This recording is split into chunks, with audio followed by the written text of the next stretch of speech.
All right, let's get started.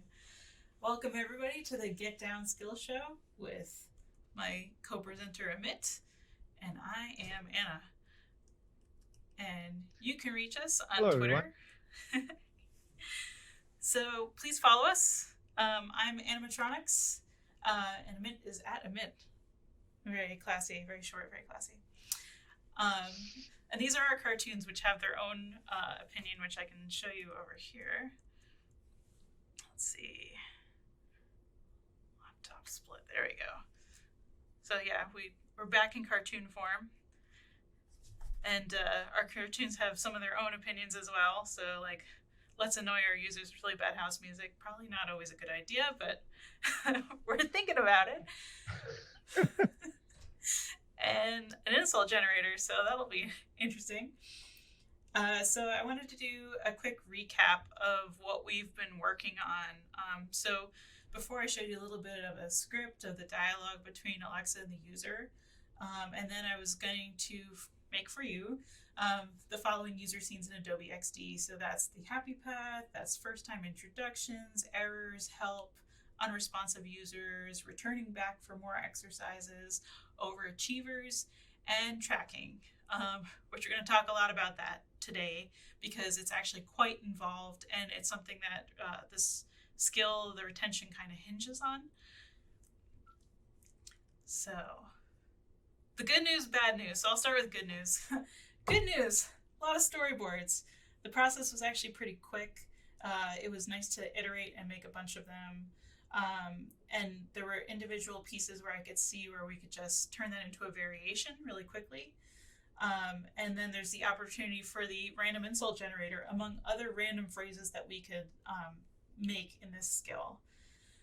So then the bad news. Well, I guess it's not so bad.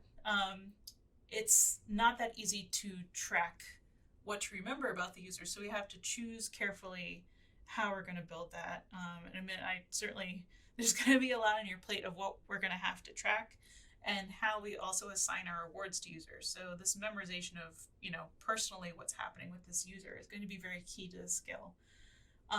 Scripting for me actually only So, got so far. Yep. I was just maybe we should do a quick recap of the skill for people who may not have joined us on the first one. Let's do a quick recap, and then just so they have some context to what we did in the last week. Yeah, so sorry, sorry about that. Okay, so this skill is called That's Get okay. Down. And it is a skill that helps lazy people get off the couch and exercise, like yours truly. So essentially, it will say, hey, go do a squat, great job, come back tomorrow. But what makes this unique is that it will also have music, which is, I know a lot of people have been asking to show how we add in musical bits. And so that'll be interesting. And we'll also assign awards and badges. And that's kind of like what we're going to figure out today. How we're going to design for that, how we're going to figure that out together. So on the whole, exercise skill seems pretty simple, but actually because we want to add in all these ways to retain people and motivate them and keep them going and coming back every day, that's actually what makes this pretty challenging. So Right. And like we discussed last week, and the primary goal for this series, this is again part two of five of this series, and the primary goal of this is that we want to build this skill together. Anna and me. Anna is has a design background. I have a what I at least I would like to believe I have a developer coding background. you And do. how does a thanks, Anna. I have this like imposter syndrome. I feel like every week, I'm like, yeah, I coded this, but what if people are gonna find some bugs in this and faults in this, and everybody's gonna find out I'm not a real programmer. But anyway, what happens when a programmer and a designer actually come together to build a skill? And the skill idea that we thought of was that let's make a skill that helps people exercise on a regular basis. And then how do we integrate some gamification elements and how do we actually get people to do this while going right from the scripting of the skill dialogue to actually getting into a shape that I can take as a programmer and actually translate that into a skill using some of the elements of really good voice design that Anna has a fabulous background in.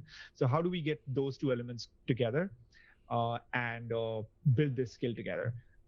So what we did last week was we came up with this idea, we shared this idea with everyone, and then we created a basic, very basic happy path script, which was really a glorified Word doc that Anna had. But it was a really good start because it gave us some idea of where we want to go. And then Anna took it and had some homework. And then what she's doing on this screen is really giving us an update on what went well and what did not, and then what the next steps would be for us. Yeah. That was that in a nutshell. To the imposter syndrome thing, I just want to say that I think all of us feel that way. I do not have a design degree. I've definitely learned this as I've gone along. I thought I would be a screenwriter, and I was that for a while, and decided to switch to all sorts of different UX design and voice design. So, really, even if you don't have a background in it, you can pretty much learn as you go. We have a ton of free material on this, and a lot of us don't come from a voice background. We're all learning this together. So, admit, I think you're a great developer, and you're definitely great because Thank you're you, going to guys. help me with this.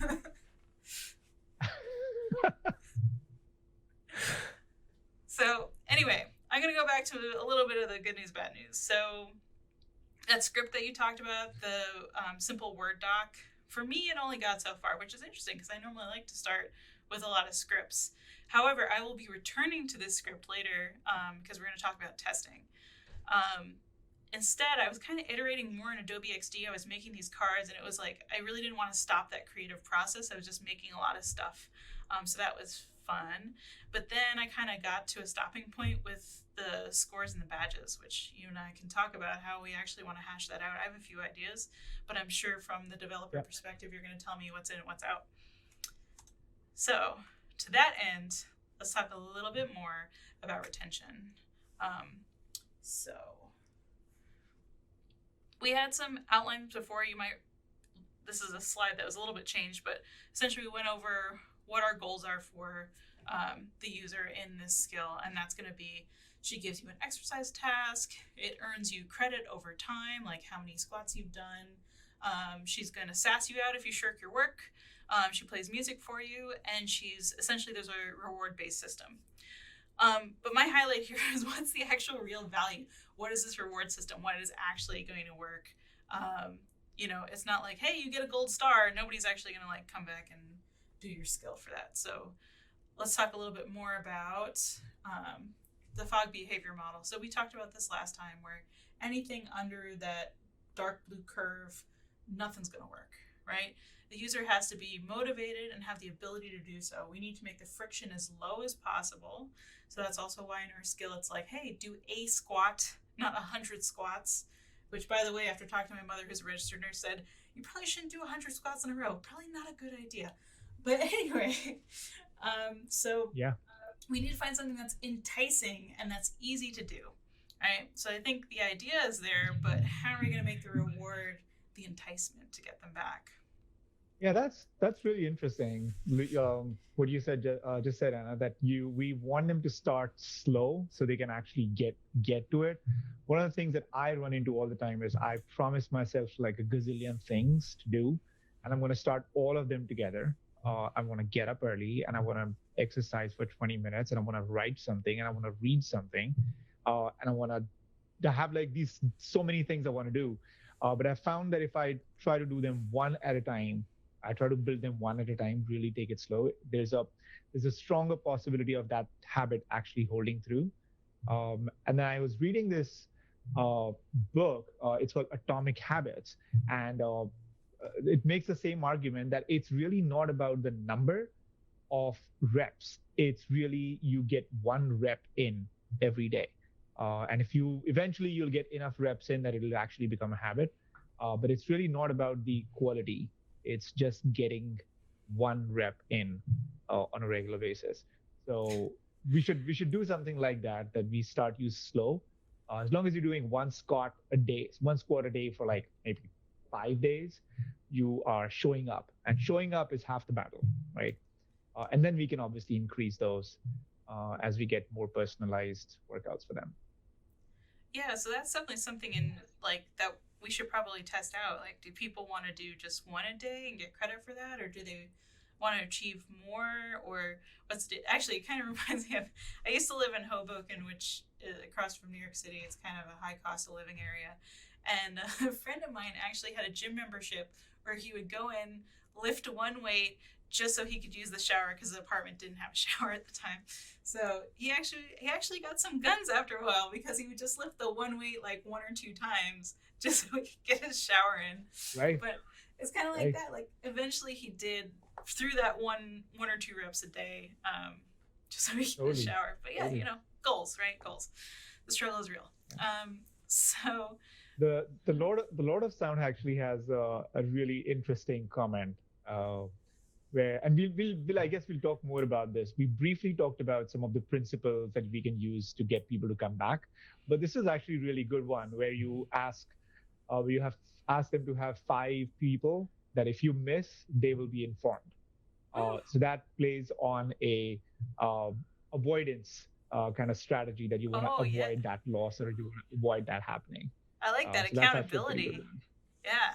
Yeah, That's I actually a like that. proven thing too, that if you promise somebody, and they hold you accountable, you're more likely to do the thing because of social pressure. So that's another Absolutely. behavioral strategy you can do. However, I would say because we always want to make this open to everybody, they have to opt into those things. So that's something where I believe with building, that might actually get kind of difficult for us. I mean, not impossible, but just it's another layer of having to do some kind of account linking and having their social accounts available and being able to send messages over that account. Um, we do have a layer of complexity. Not saying that we shouldn't consider that, but definitely that would be, a phase two kind of thing that we can add in as a new feature and get more people. Yeah, we could add the minimum. What we can do is it'll still add a little bit of friction, but we could have people add the contacts through voices also. Like as long as we have, say, for example, if they're willing to give us a phone number, we can send a text message to these 5 people.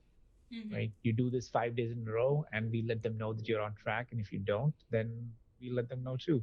So something like that, if you want to avoid account linking. Yeah, that would be really cool. So one of the Yeah. that's actually a good motivator that I don't have on this slide, but one of the things I'd like to talk about, motivation and ability based on kind of four main factors, and there's more than this, and I'd love to see what people say in the chat room, but age is kind of a big factor, right? So when you get a gold star from your teacher, like a gold sticker as a kid, you think you're the bee's knees, and it's great. As an adult, we have a lot more life experience and we expect more value from the products because our time is very valuable. And, time just keeps slipping away when you're doing stuff, right? So you need to judge your time wisely, and is this going to be a good investment for my time? One of the things Yeah. that we have to consider with this skill, especially, is physical limitations of folks. We're doing squats. It could be in a later release, we could have something maybe with just arms or just legs or something else if we want to include people who have mobility impairments. Um, that's just something that I think we're going to have to really talk about in our skill description to make sure that those folks don't start using it and then feel left out. So that's something to consider too. Personal experience and interest. So we don't know who all of our users are going to be. We know that this is not a kid skill. We're not designing it for that. So we know that we have an older audience, but they're probably from a huge range, right? They could be like 16 onwards, or you could have a 100-year-old who can do squats, which, like, by the way, I hope that's me one day, but probably not. So we have to really cater to the beginner user who's never done a squat, who isn't really interested but heard about this skill and maybe they want to like try something out because it's the new year. So we really have to like entice them in and hook them and make sure they're interested with new and fresh content. Then the other thing that is for every skill you have to think about this is external stimuli. So this is a very public format, right? Voice is public. That's why we don't share any personal information. Like you would never share like banking information, health information, personal accounts, that sort of thing. That always goes to the app even if you do want to link to that, or like if you have your own server of data, you would link through your own app and that sort of thing. Some people might, in this case, feel embarrassed to just be moving around in front of the device, especially if it's in a very public setting. So we have to think about, maybe we should put in a delay, like say, hey, if you're embarrassed to do it, like I'll still encourage you, but you're going to have to do it later. Do you want me to set up a reminder for you? So we could consider something like that too. Right. So I'm going to talk a little bit about reward responsibility. So I kind of talked about the gold stars, but I'm going to start with participation trophies, which is what the older generation says about my generation, that we had too many of them. And to one point, they're a little bit correct in that the reward does not represent individual achievement. You will feel like your time is wasted because everybody got one, so it's worthless. However, on the first time that a user shows up, it's actually a really good thing. You should give them some enticement, because essentially that's the inflation of their reward value over time. It's very low at first, and then it's going to keep inflating as we go along. The gold stars, again, the stickers, works for kids, doesn't work for adults. We need something that's unique to the achievement, that maybe is catchy or funny, or just represents something like a moment in time for them, and it really represents the time that was spent. You can kind of think of this as an expenditure, really, right? Like they're essentially saying, I'm going to give you my time if you give me this thing, right? So I need to make sure that I am paying them with the right item, that it's of value to them, that it's worthwhile. So the other thing we talked about was competition. Lord of Sound had brought that up with making yourself accountable. That could also be part of the competition too. Like somebody could say like, hey, so you're like shirking work here, like I'm gonna like blow past you with these squats. So sharing achievements, sharing stats, awards, it could be either competitive, or it could be like a team environment, like maybe the whole team together, a whole bunch of people want to have the same stats, so that's kind of cool too. I just wanted to put it out there. Stickers totally work for me. You show me stickers and you got my attention. I can go through all the hoops for stickers. But yeah, meant for kids, totally works for me. Yeah, actually, what I'd love to show you guys is I'm gonna switch real quick. Hold on a second. So Michael Bender has a question. How do you make voice stickers? That's a really good question. So the way I was imagining this would be that you could, they're obviously virtual stickers, but they show up in your Alexa app, or if you have a screen, you could use APL, and the next time you get some stickers, say you did the squats for 5 days in a row, it starts to fill up the screen. So imagine that you have a 5x4 grid of badges or stickers that are available. And a lot of mobile apps actually do a really good job at this. I use this app called Carrot, which is a weather app, but it does a really good job of giving me all the stickers that are available. And all I have to do is just check whether in different places, in different conditions, in different times of the day, and somehow the badges start to get unlocked. So you could use something like that, and then next time I ask this on an Echo Show screen, it starts to show me all the badges that I've learned. So that's one way of doing it. The other is you could also send text messages with badges. But yeah, I think they will be virtual. Although if someone has ideas on physical stickers, I would love to hear that, how we can pull that off without spending a great deal. Part of our thought on badges is like we were looking at Fitbit. Fitbit has done this really well for years. In fact, there's whole blog posts about how many badges there are, because when they come out with new ones, they don't actually announce it. So you'll only find it when you hit like 10,000 steps or 15,000 steps, and that's pretty cool. One of the other things that I loved and I was going to bring up is there's a cartoon called The Oatmeal, and he talks about how there's a little fat fairy that follows him, and that's why he runs, because he wants to eat all the cake. He went from this really funny cartoon to actually having a real 5K where you get cake and you get a medal of the little fairy blurch, the little ugly fat fairy that follows you. And it's really, really good marketing. I mean, it's just a really horrible but great image. And people have been doing this for years now. It's just been really fantastic, and it's really helped his brand quite a bit. But yeah, if you haven't checked Yeah. out the oatmeal, it's hilarious. You should go check it out. Some of the stuff is a little not safe for work, though, in terms of some of his content. So just letting you know. But the blurch Yeah. is okay. I love oatmeal. Yeah. I love it. Um, Canyon's cute. Audible badges. Yes, great example. Audible has badges also, which is also honestly, it really also acts as an incentive for me. Just keep going and listen to more. Apple Watch fitness rewards for sure. Um, Jeff Blankenberg and Memo, who was an evangelist on the Alexa team, the three of us used to compete on those badges a lot. Um, which we have not done in a recent while. Jeff, if you're listening, we need to get back on that. But yeah, I mean, these are great ways to motivate people to keep coming back to it. Um, I would love to, at some point, I would love to figure out how can we actually do a voice only version of a badge or a sticker um, without it becoming really, really long response that, oh, you've got like 10 badges and she's just narrating the badges. That's no fun. So I'm not sure what the answer is over there. But if you have access to a screen, if the user has access to a screen, I think that simplifies this a lot. And this could actually be really good motivator for people to come back.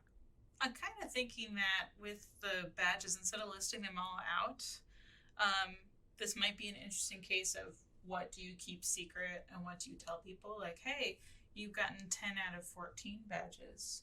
You know, you're almost the way to the, super butt award or whatever for squatting. I don't know what it'd be. We'll have to think of a bunch of funny names. So comedians, Yeah, please give me all that you have. But something like that where it's like, it's around the corner and you're gonna get it. So that might be another way yeah, of just saying one thing instead of like 10 different things, unless maybe right, they have a screen and you could scroll through the screen. But again, you should just be listing two or right. three items. Otherwise, they're just gonna zone out. But Michael Bender has a really good idea. I don't know if that is possible today. Of unlock. I think what he means is unlocking voices, different celebrity voices. So oh, you achieve a certain status and it unlocks Samuel Jackson's voice. That would be amazing. But for now, maybe we can make do with Polly. So it yeah, unlocks a variety of voices. But that's a really good idea. yeah. Um, that would be super cool. I can imagine Agreed. Samuel Jackson yelling at you to go squat more, and about snakes on a plane. But the two things don't I have to I be I related. I can get that out of my head now. Thanks, Michael. So I'm gonna go back real quick to our award system. So I thought, we would have three different categories here: the progress tracking, leaderboards, and then I thought of, well, what if we have an anti-hero series? And what I mean by that is people who are overachievers probably shouldn't be using this skill, but good on them. Bless their hearts, right? They decided to do extra work. However, they're going to get another set of rewards that are kind of not as nice, right? So they're not as fancy. One of them is definitely, hey, you won a rock. Yay! So it'll just be a picture of a brown rock. Or like for Christmas, hey, you now won the Lump of Coal Award. So part of that is, one of the options is, hey, you did extra work. I'm going to give you a badge for it. I didn't tell you that these badges exist, so these are kind of secret. And secondly, I'll give you an True. option of a penalty or not if you want to do this. Yeah. Um, so, kind of a different way of thinking about reward giving. So, I'm going to first talk about the badges that we've been talking about, right? So, these are essentially, again, no participation trophies except for the first time. I'm glad that you showed up, but you're not going to get a freebie now. But we're going to try to maybe award things at maybe 5 squat intervals. Maybe we do one, randomly. It doesn't always have to be 5. We kind of switch it up. Maybe we do it like on the 42nd time and have a Hitchhiker's Guide one. I don't know. Something along those lines. And then some of those badges will also talk about the progress tracking itself. Like, hey, you're a quarter of the way to like 100 times going to this skill, or essentially you've done 100 squats, but not all at once, because we're not crazy. So something like that. Seasonal badges, one-time badges, we want to have that rarity factor. So that could be something like, maybe we do something like Fitbit where we have challenges where you challenge your friends, or maybe we have, hey, a check-in challenge, which this is actually a really great retention thing that I don't see a lot of people doing. Is, let's say you look at your metrics, you go into the developer portal after you've built this, right? And you see that people want to do this on like Monday, Tuesday, maybe Wednesday, Thursday, Friday, Saturday. Pretty much everybody's on happy hour and they don't want to do anything. You can actually have an incentive like, hey, for every Tuesday of this month, you will get a special Tuesday badge, that only people during this month will get.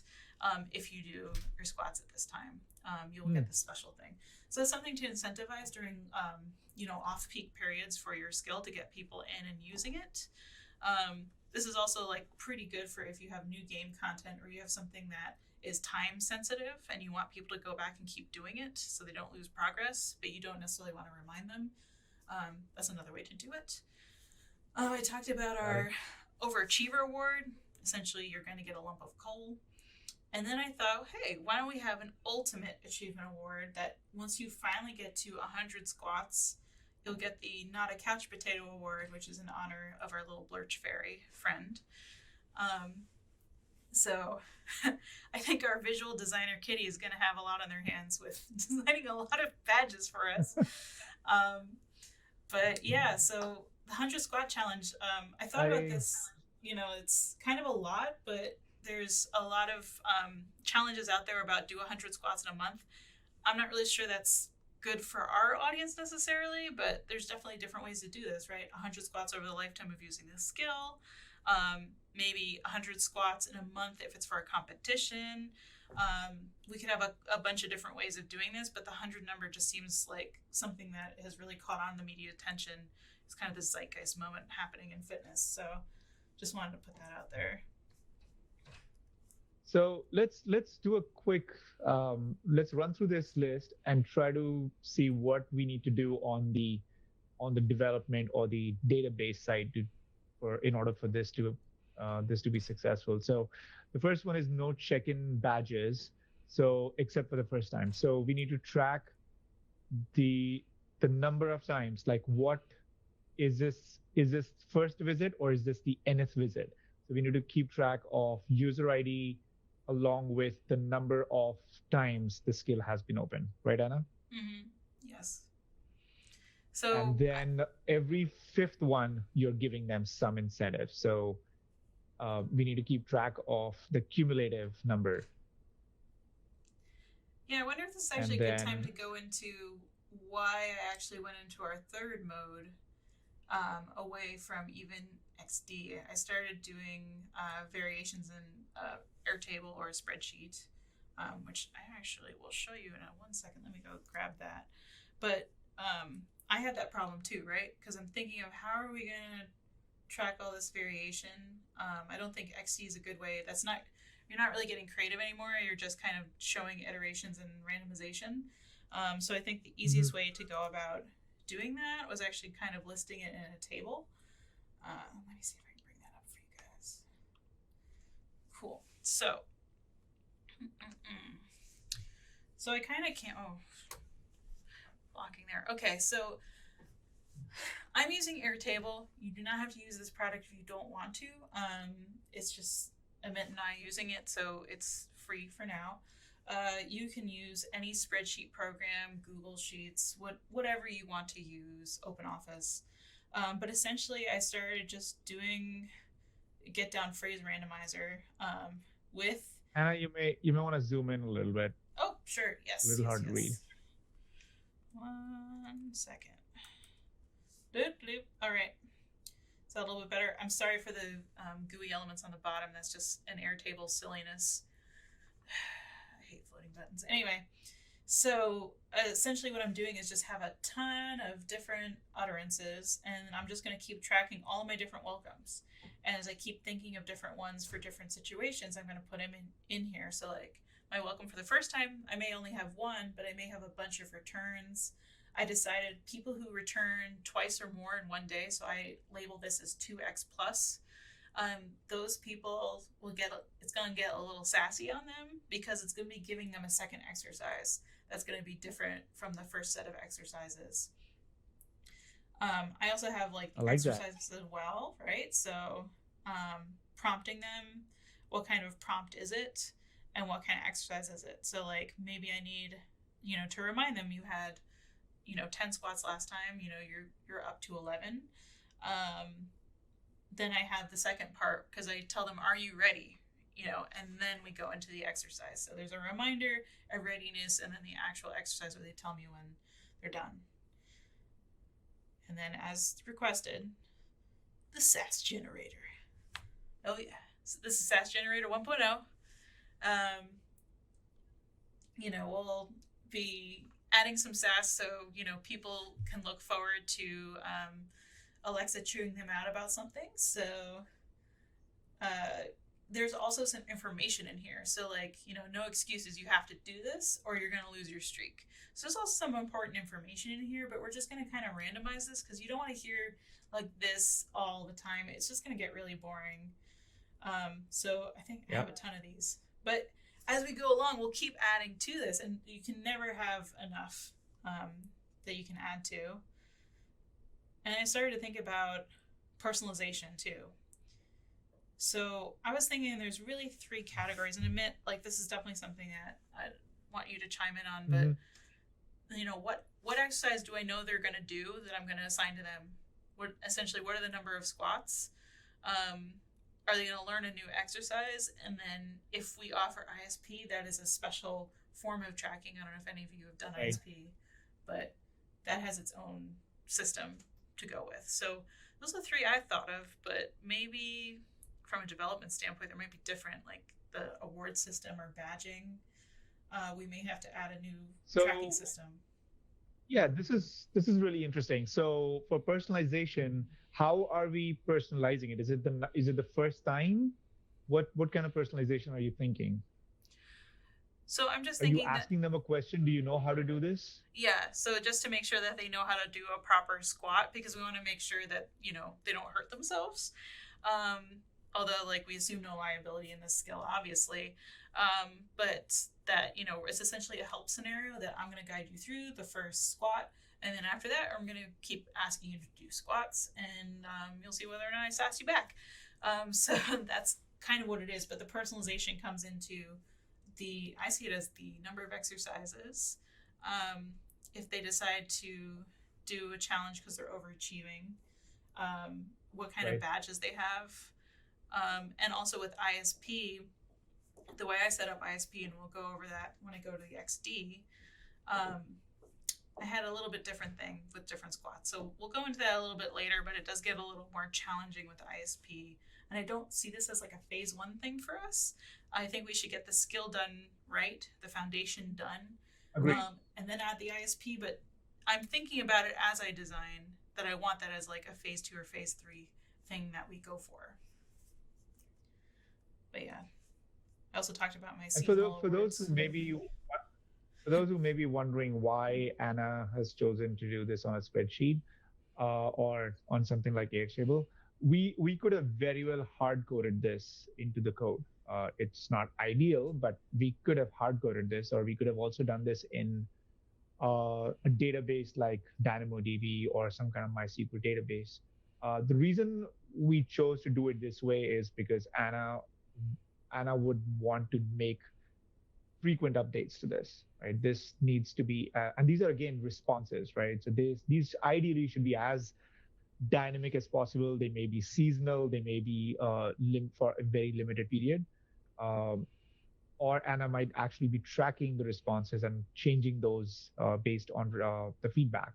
So we wanted to do it in a way that Anna can just do this quickly. And this, if you have a designer or you have a content person or marketing person who's making those updates, you may want to consider uh, a more friendly interface for them to make those frequent updates.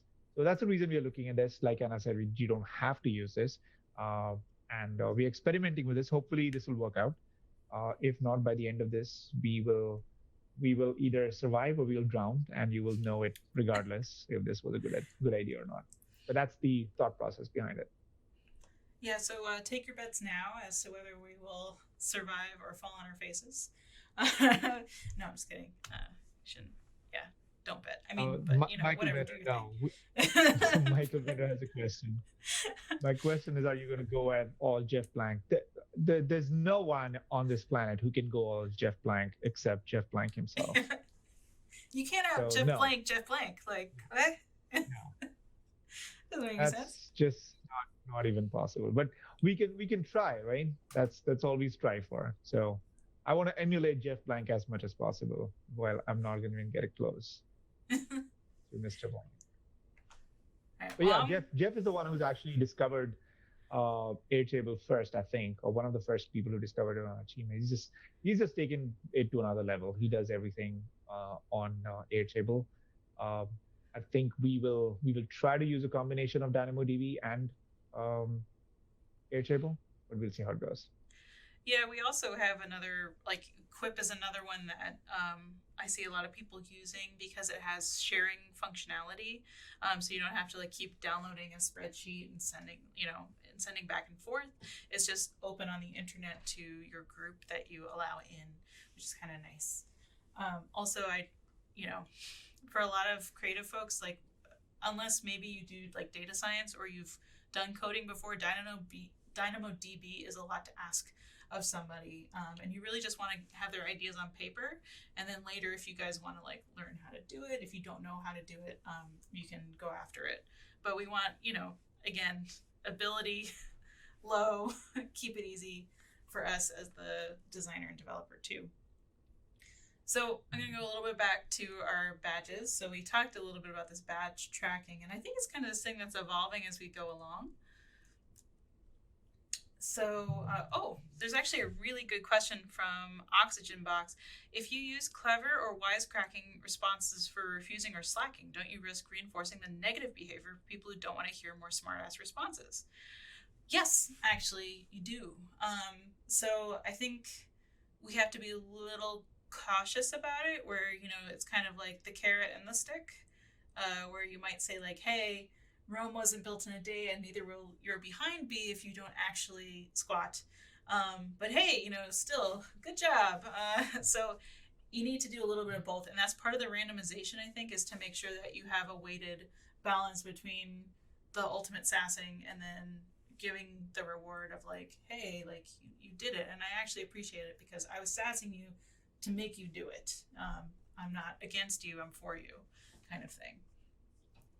So That's really interesting. It just makes me think, like, I wonder if we could have some kind of a personality mode of sorts where you can, for lack of a better word, it could be like a family friendly or a non-family friendly kind of a personality. And that's something you could choose. And the response is how snarky she gets, how sassy she gets, depends on that. Uh, Again, I don't know if that's an MVP, but that's actually a really interesting conversation point. If we can do some kind of different personality modes based on the choice of the user, so that way, to Oxygen Box's point, that way they're not not doing something just because they want to hear something sassy. That sassiness is just gonna be there because you've chosen that mode, and now the incentive is to really get it done instead of not getting it done because you're just craving some insults. yeah, so Right. I'm gonna get on my soapbox just for one bit. I decided not to use poly voices. Now, for this case, if you wanted to have it sassy or non-sassy, having a poly voice and the differentiation between Alexa's core UI voice and a poly voice might actually be really good. But what I wanted to Yeah. do is make it a little surprising, right? Because you expect Alexa to be like, oh, I didn't hear you properly, or to, she's friendly and upbeat and responsive and usually doesn't have those kind of responses. So hearing it, it's a little shocking, right? Like, oh, I didn't expect that. Excuse me. Because I think we expect, especially the female voice assistants, to be a little bit more passive, dare I say. And I kind of wanted this to have a little more personality that you weren't expecting. But yeah, it does. I do feel there has to be some caution in that because I don't want to override kind of the core feeling, the core personality of Alexa either as the voice of the UI. So yeah, that's actually a really great point. Dave Gadd has another good point. Can there be a privacy model or privacy mode, just using the scale but not no sharing of stats, etc.? That's interesting. So I'm guessing you would just want to use the scale for the motivation parts, but you don't want her to keep track of the stats. I don't Well, know what you mean by sharing of stats. I almost feel Um, like, I mean, sharing as leaderboard sharing, I could understand that. Like, I may not want to share with my close friends because I don't want them egging me on too. This is just my personal goal, and that's my private information. I feel like that should stay private. I completely agree with that. It should be an option, not mandatory at all. right. But Oh my God, the Lord of Sound has just taken this on another level. oh my god, it's hilarious. Okay, anyway, uh, I'm gonna that's go quickly to amazing. this slide because we gotta get through this. But so I'm gonna talk a little bit about overachievement. So I'm not encouraging I my love that. go-getters, right? Um, this is a skill for lazy people. So essentially, what I'm gonna have Alexa do is say like, "Hey, are you sure you want to do that? Because you already did what you needed to do." Um, But however, you could do this, but I'm going to challenge you harder than if you had done this tomorrow, right? So I'm going to up the ante on you. I'm going to give you this silly badge, which you're going to find out after you do the thing. And then the other thing I was going to offer for an overachiever, so they don't get completely, feel like they're not appreciated, is to give them a cheat day. So instead, tomorrow, you don't have to do the harder thing. You can just cheat and go back to the way it was. But however, you're going to be knocked down a peg, right? So every time that you cheat, it doesn't look good on you. So that's one of the things I was thinking of creating, again, that anti hero system, the secret system that nobody's going to know about until they actually do it. And then those will be incredibly snarky ones like, you get a rack and you get a rack. Or, I rip my pants, for instance.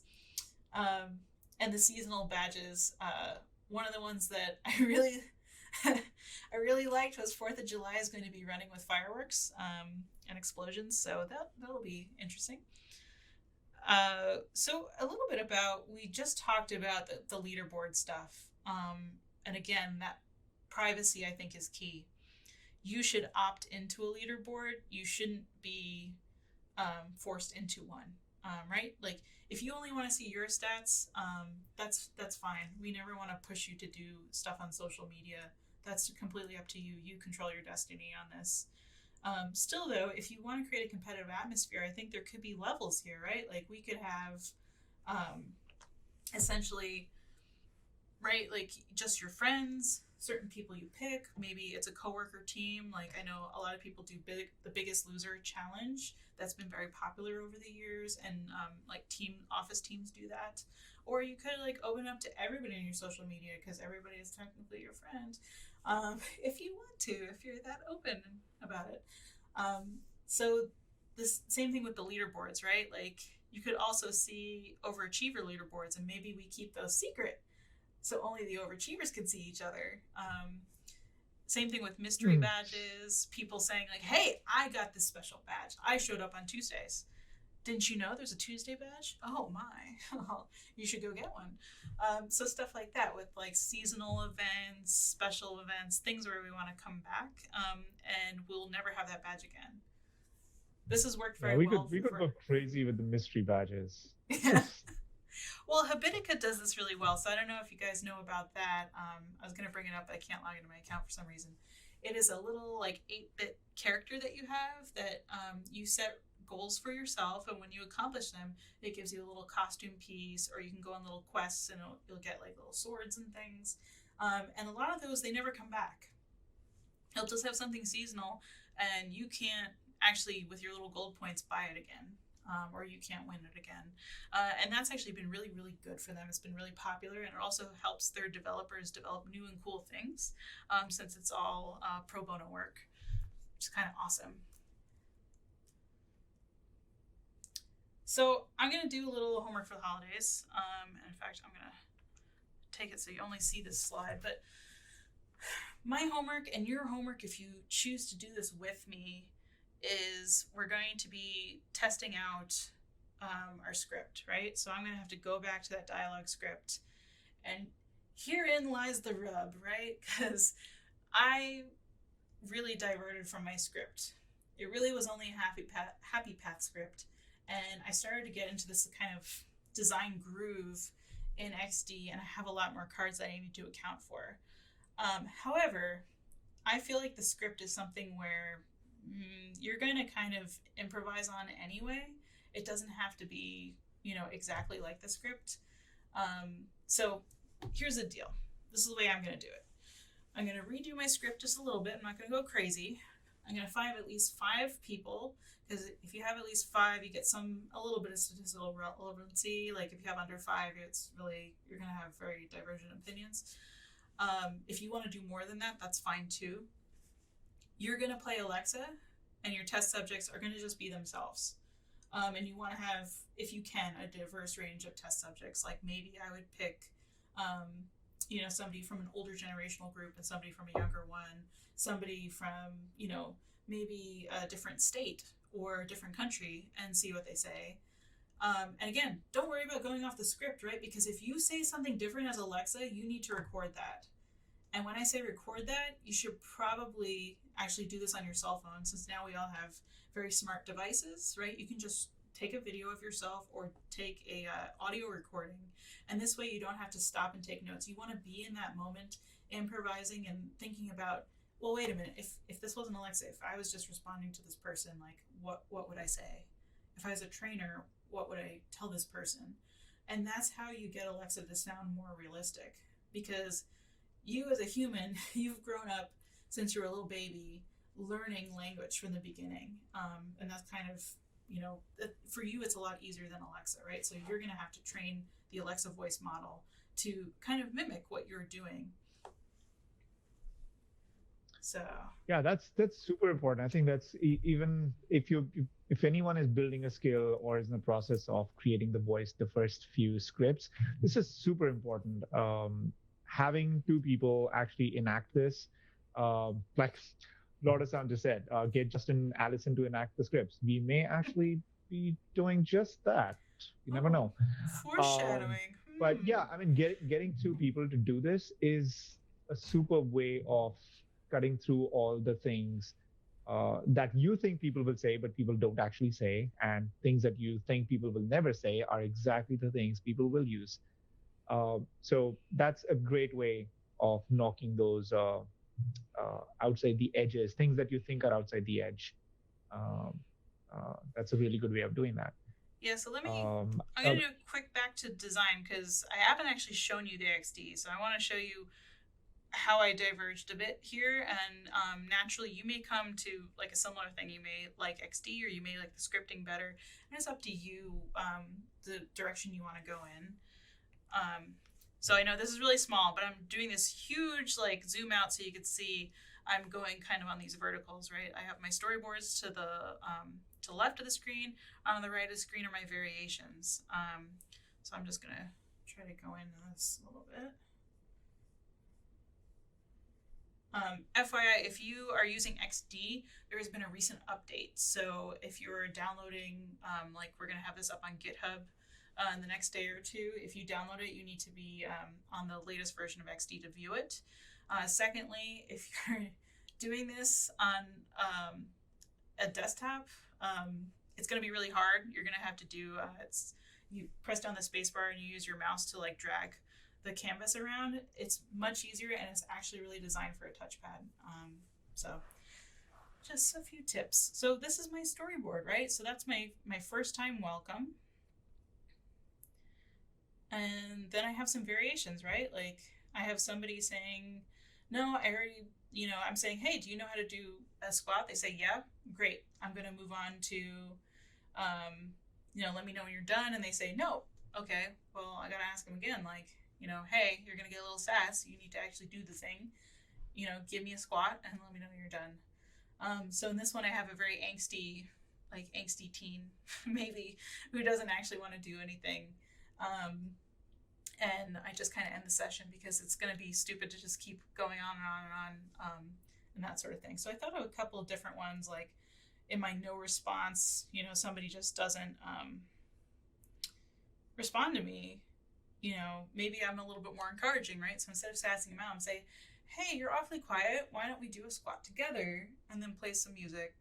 And then when they don't respond, "Time's up. Come back tomorrow when you're ready to squat till you drop. Bye bye." So again, keeping it a little more lighthearted because maybe they feel a little shy. Um, Having returns where they're not ready.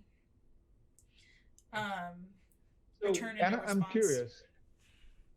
I'm curious. When you started off working on this, I know that you shared the happy path of the script, which was really the Word doc that you started off with, right? Um, Yeah. how much time did you actually spend on that before you got to this next step of doing this in XT? And did you get straight to XT, or was there an interim step between the script and doing this whole exercise of XT actually on paper?